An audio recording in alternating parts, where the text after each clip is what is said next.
قرآن مجید میں صفات پروردگار۔ فانظر أيها السائل فما دلك القرآن عليه من صفته فأتم به واستضع بنور هدايته وما كلفك الشيطان علمه مما ليس في الكتاب عليك فرضه۔ صفات خدا کے بارے میں سوال کرنے والوں، قرآن مجید میں جن صفات کی نشاندہی کی ہے انہی کا اتباع کرو اور اسی کے نور ہدایت سے روشنی حاصل کرو، اور جس علم کی طرف شیطان متوجہ کرے اور اس کا کوئی فریضہ نہ کتاب الہی میں موجود ہو ولا في سنة النبي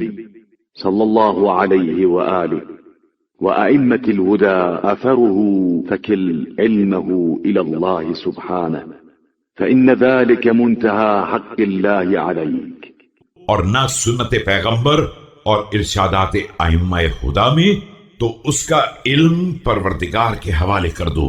کہ یہی اس کے حق کی آخری حد ہے۔ وعلم أن الراسخين في العلم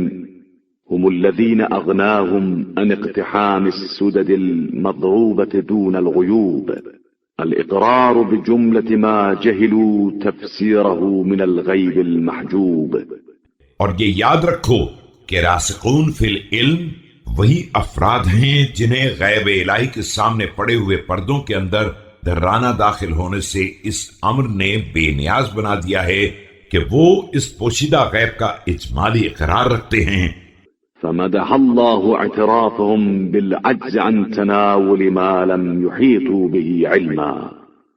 وسمى تركهم التعمق فيما لم يكلفهم البحث عن كنهه رسوخا۔ اور پروردگار نے ان کے اسی جذبے کی تعریف کی ہے کہ جس چیز کو ان کا علم احاطہ نہیں کر سکتا اس کے بارے میں اپنی عاجزی کا اقرار کر لیتے ہیں، اور اسی صفت کو اس نے رسوخ سے تعبیر کیا ہے کہ جس بات کی تحقیق ان کے ذمے نہیں ہے اس کی گہرائیوں میں جانے کا خیال نہیں رکھتے ہیں۔ فاقتصر على ذلك ولا تقدر عظمة الله سبحانه على قدر عقلك فتكون من الهالكين۔ هو القادر الذي إذا ارتمت الأوهام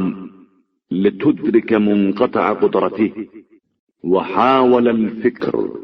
تم بھی اسی بات پر اکتفا کرو اور اپنی عقل کے مطابق عظمت الہی کا اندازہ نہ کرو کہ ہلاک ہونے والوں میں شمار ہو جاؤ۔ دیکھو وہ ایسا قادر ہے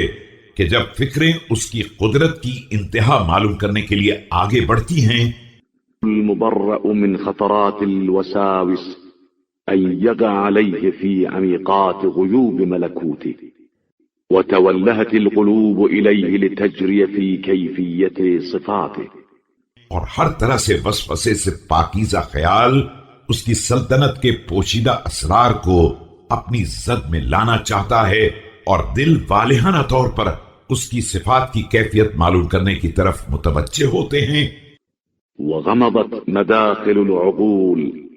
في حيث لا تبلغه الصفات لتناول المذات ردعها وهي تجوب مهاوي السدف الغيوب متخلصة إليه سبحانه فرجعت إذ جبهت مؤترفة۔ اور عقل کی راہیں اس کی ذات کا علم حاصل کرنے کے لیے صفات کی رسائی سے آگے بڑھنا چاہتی ہیں، تو وہ انہیں اس عالم میں مایوس واپس کر دیتا ہے کہ وہ عالم غیب کی گہرائیوں کی راہیں طے کر رہی ہوتی ہیں اور مکمل طور پر اس کی طرف متوجہ ہوتی ہیں، جس کے نتیجے میں عقلیں اس اعتراف کے ساتھ پلٹ آتی ہیں بأنه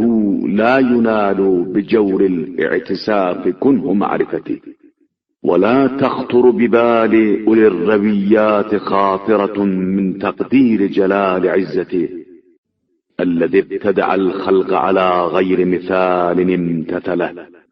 کہ غلط فکروں سے اس کی معرفت کی حقیقت کا ادراک نہیں ہو سکتا ہے، اور صاحبان فکر کے دلوں میں اس کے جلال و عزت کا ایک شمہ بھی خطور نہیں کر سکتا ہے۔ اس نے مخلوقات کو بغیر کسی نمونے کو نگاہ میں رکھے ہوئے ایجاد کیا ہے۔